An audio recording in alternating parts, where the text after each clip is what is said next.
সুটি lifestyle ব্লগে আপনাদের স্বাগত। আপনারা সবাই কেমন আছেন? আশা করছি সবাই ভালো আছেন। আপনাদের আশীর্বাদ ও ভালোবাসা আমিও খুব ভালো আছি বন্ধুরা। আর কিছুক্ষণ পরে আমাকে আমার বাপের বাড়ি ছেড়ে চলে যেতে হবে। হ্যাঁ, সব মেয়েরারই একই জীবন, বাড়ি বলতে কিছুই নেই। বিয়ের আগে বাপের বাড়ি, বিয়ের পরে শ্বশুর বাড়ি, এটাই আমাদের জীবন। কি করব, কিছু করার নেই, সেটা তো মেনে চলতেই হবে। আর এদিকে আমার বোনও চলে যাচ্ছে ওর শ্বশুর বাড়ি। ও এসেছিল, আমিও এসেছিলাম। দেখতে দেখতে আমাদের দু বোনেরই ছুটির দিন শেষ আজকে। ও যাচ্ছে সকালবেলা আর আমি যাব দুপুরবেলা। ওইদিকে রামাকে নিয়ে চলে যাচ্ছে, মা যাচ্ছে ওদেরকে গেটের সামনে দিয়ে আসতে, আমিও যাচ্ছি। আর একটু পরেই তো আমাকেও যেতে হবে। এক মন রাশ দুঃখ নিয়ে বাড়ি ফিরতে হবে। ও যেভাবে এখন মনে দুঃখ নিয়ে বাড়ি ফিরছে, আমাকেও একটু পরে যেতে হবে।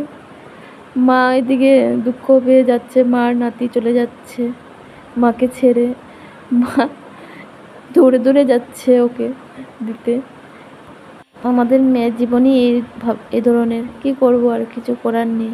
জানেন বন্ধুরা, আগে যখন মায়ের বাপের বাড়ি যেত, মানে আমার দাদুর বাড়ি, তখন আসার সময় মার মনটা এরকম কালো হয়ে যেত। তখন ভাবতে পারতো না যে মার মনটা কেন কালো, আবারও তো কয়দিন পরে আসবে। কিন্তু এখন বুঝতে পারলাম বন্ধুরা, যে একটা মেয়ের কতটুকু কষ্ট হয় যখন মার বাড়ি বাপের বাড়ি ছেড়ে শ্বশুর বাড়িতে যায়।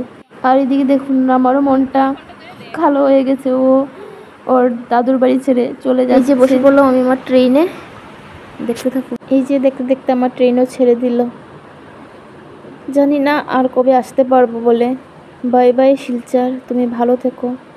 শুভ সন্ধ্যা বন্ধুরা। এই যে দেখতে পাচ্ছেন টুনলাইটের মতো কি দেখা যাচ্ছে। দেখতে আমাদের এই যে কালী পুজোর মধ্যে আমরা যে লাইটগুলো লাগাই এরকমই লাগে দেখতে, কিন্তু না বন্ধুরা, এগুলো হচ্ছে ইটভাটার লাইটগুলো, দেখতে এরকমই লাগছে। এই যে দেখতে দেখতে আমিও আমার বাড়ি এসে গেছি। আর কিছুক্ষণ পরেই আমি পৌঁছে যাব আমার গন্তব্যস্থলে। এই যে ফাইনালি পৌঁছে গেলাম আমি আগরতলা স্টেশনে। আর এদিকে দেখতে দেখতে আপনাদের দাদা এসে গেছে আমাকে রিসিভ করতে, মনে কি খুশি নিয়ে বাড়ি যাচ্ছি বলে। এই দেখুন বন্ধুরা, আগরতলার রাস্তা একদম নিস্তব্ধ। দেখে বোঝা যাচ্ছে না রাত্রি প্রায় 1:30-2 বাজে, কিন্তু না বন্ধুরা, এখন বাজে 10:40, কিন্তু দেখে মনে হচ্ছে প্রায় 1:30-2 বাজে। রাস্তাতে কেউই নেই, শুধু আমি আর আপনাদের দাদা, আর পেছনে আছে 1-2 গাড়ি, আর কেউই নেই। এসে গেলাম আমি আমার বাড়ি। শেষ আমার জার্নি, এখানেই সমাপ্ত। শুভরাত্রি। আপনারা সবাই ভালো থাকুন, সুস্থ থাকুন।